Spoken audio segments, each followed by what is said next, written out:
नमस्कार, आप सभी का स्वागत है द हिस्ट्री यूट्यूब चैनल में और मैं हूं विकास टेकरी। आज के इस वीडियो में हम बात करेंगे मुग़ल कालीन सामाजिक स्थिति और मुग़ल काल में स्त्रियों की क्या स्थिति थी। इन दो विषयों को हम इस वीडियो में कवर करने वाले हैं। तो इन दोनों ही चीज़ों को समझने के लिए बहुत ज़्यादा ज़रूरी है आपका वीडियो के अंत तक बने रहना और पूरे ध्यान के साथ में इस वीडियो को देखना और सुनना। तो आइए शुरुआत करते हैं। मुग़ल काल में भारतीय समाज तथा अर्थव्यवस्था पर मुग़ल शासकों की नीतियों का गंभीर प्रभाव पड़ा था। मुग़लों के पूर्व समाज में ब्राह्मणों का सर्वोच्च स्थान था, उनका समाज पर प्रभुत्व था, किंतु मुसलमानों की राजनीतिक प्रभुत्व स्थापित हो जाने का परिणाम यह निकला कि ब्राह्मणों के हर प्रकार के विशेषाधिकारों का अंत हो गया, जिनका उन्होंने पूर्ववर्ती शासकों के काल में उपभोग किया था। इस काल में हिंदुओं का नैतिक और भौतिक पतन हुआ।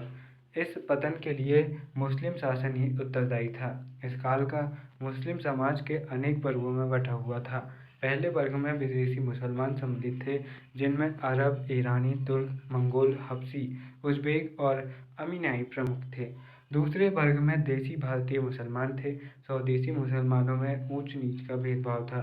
विदेशी मुसलमान भारतीय मुसलमानों को नीचा समझते थे। उच्च पदों पर विदेशी मुसलमान प्रतिष्ठित थे।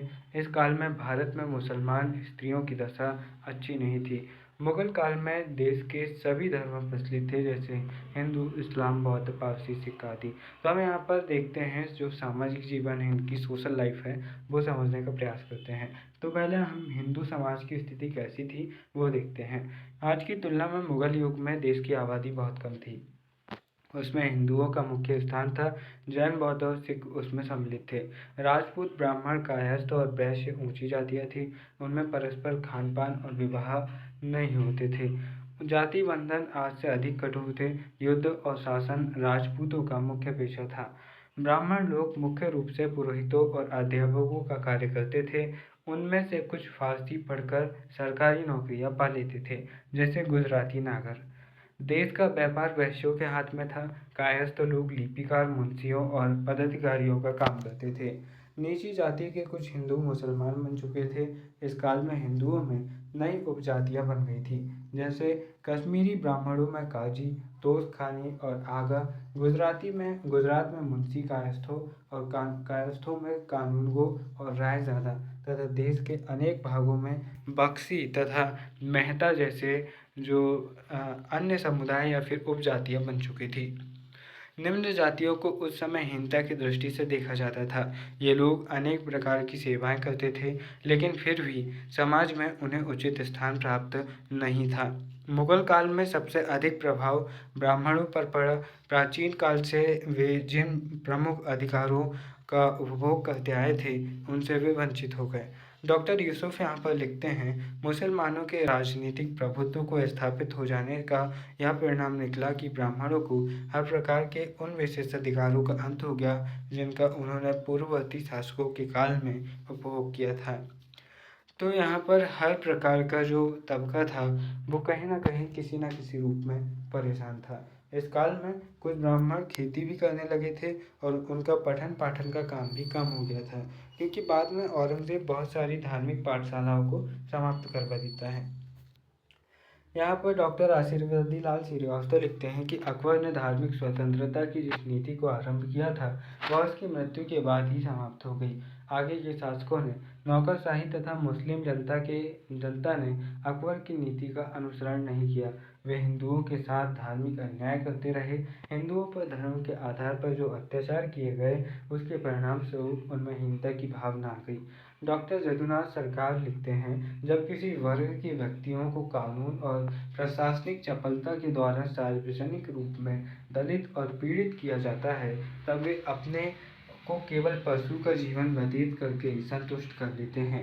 हिंदुओं की आत्मा की प्रत्येक उदार भावना को कुचलने और उनकी मानसिक संस्कृति को उनके अपमान की भावना से प्रबल करने के बाद उनसे इस बात की आशा करना ही व्यर्थ था कि वे अपना सर्वोत्तम विकास कर सके, जिसे करने की उनमें क्षमता थी। तो यहाँ पर कह सकते हैं कि हिंदू वर्ग के ज़्यादातर निचली जातियों के लोगों को काफ़ी ज़्यादा दबाया गया था, और यहाँ पर न केवल इन्हें बल्कि जो भारतीय मुस्लिम समाज था, उन्हें भी काफ़ी ज़्यादा दबाया गया था। इस काल में हिंदुओं का नैतिक और भौतिक पतन हो गया था। जब मुस्लिम शासन की अनैतिक भ्रष्टाचार तथा विलासिता के ऊपर टिका हुआ था, तो उसका प्रभाव हिंदुओं पर पड़ना स्वाभाविक था। यद्यपि हिंदुओं में ईमानदारी तथा सच्चाई विद्यमान थी, किंतु जिस शासन में स्पष्टवादिता के प्रदर्शन को सहन नहीं किया जाता हो, वहाँ पर अनेक दुर्गुण आ जाना स्वाभाविक है।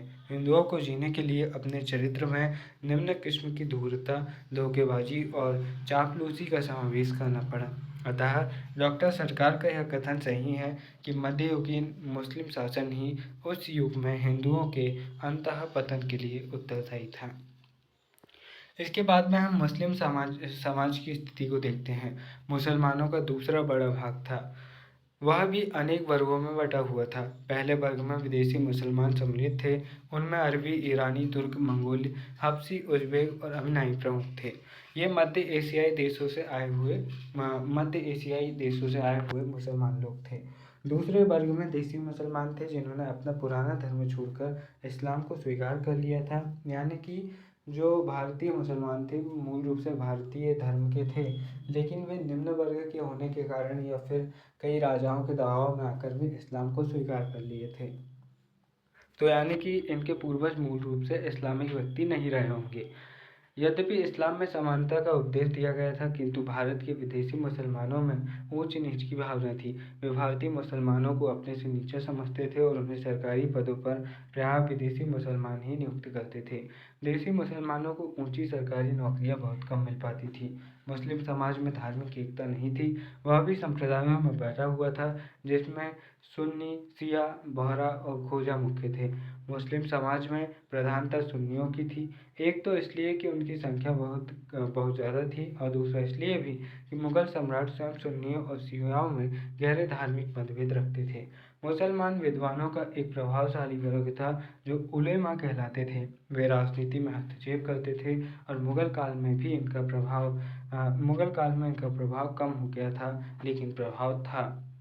मुगल काल में अमीर तथा बड़े बड़े अधिकारी विलासिता का जीवन व्यतीत करते थे, और उनके विलासिता के कार्यों पर अनाप शनाप व्यय होता था। अमीर तथा अधिकारी लोग अनेक स्त्रियों को रखते थे, और स्त्रियों को केवल भोग विलास की वस्तु समझा जाता था। उनके यहाँ सैकड़ों की संख्या में नौकर चाकर होते थे। डॉक्टर ईश्वरी प्रसाद लिखते हैं, अमीर के नौकर बहुत होते थे, अमीरों के नौकर बहुत होते थे। सवारियाँ बहुत सी रहती थी, मसाल सैकड़ों होते थे, गुलामों की संख्या अधिक थी। अमीरों के साथ बहुत से आदमी चलते थे। कोई प्रतिष्ठित मनुष्य सड़क पर बिना नौकरों और गुलामों के चलता ही नहीं था। औरंगजेब के समय तक अमीर लोग और अधिक और विलासी आराम तलब हो जाते हैं। अन्य जातियों की बात यहाँ पर करते हैं, तो इन दो संप्रदायों के अतिरिक्त अन्य विदेशी जातियाँ भी थीं।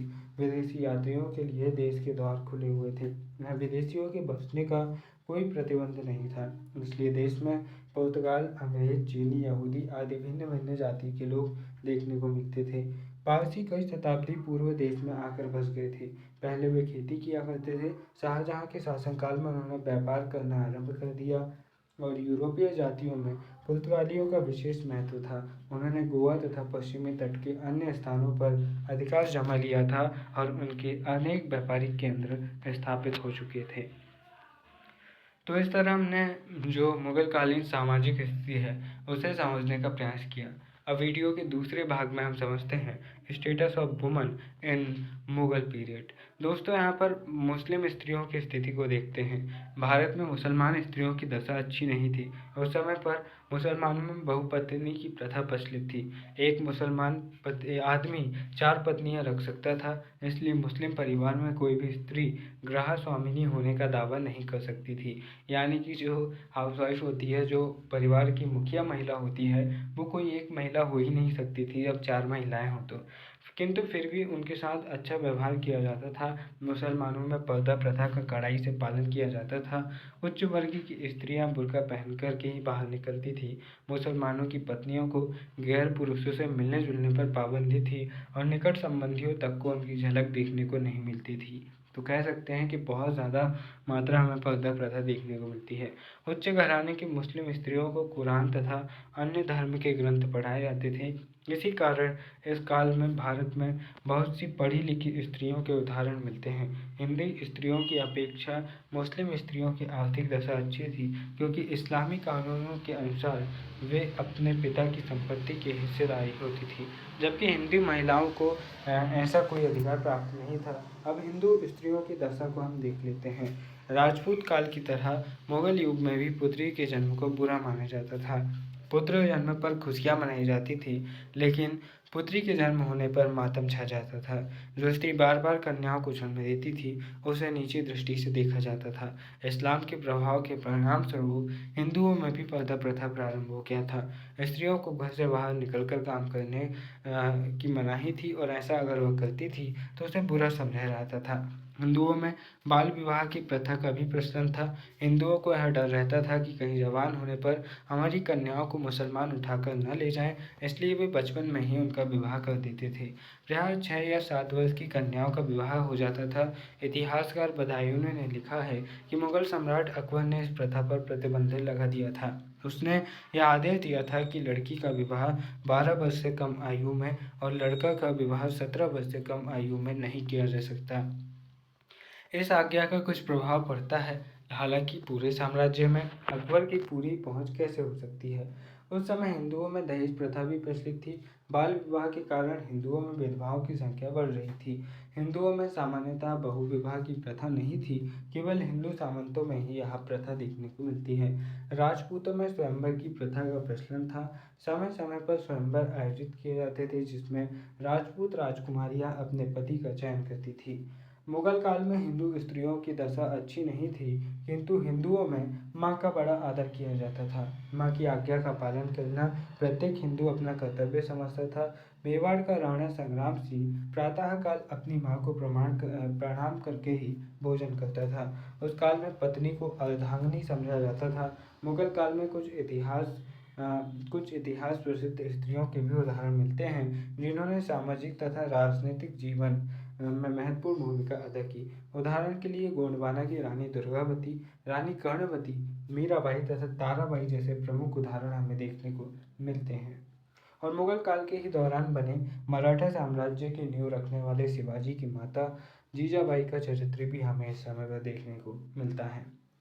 राजपूत स्त्रियां बड़ी वीर और बहादुर हुआ करती थी, और अपनी मातृभूमि की रक्षा के लिए अपने पतियों को उत्साहित करती थी।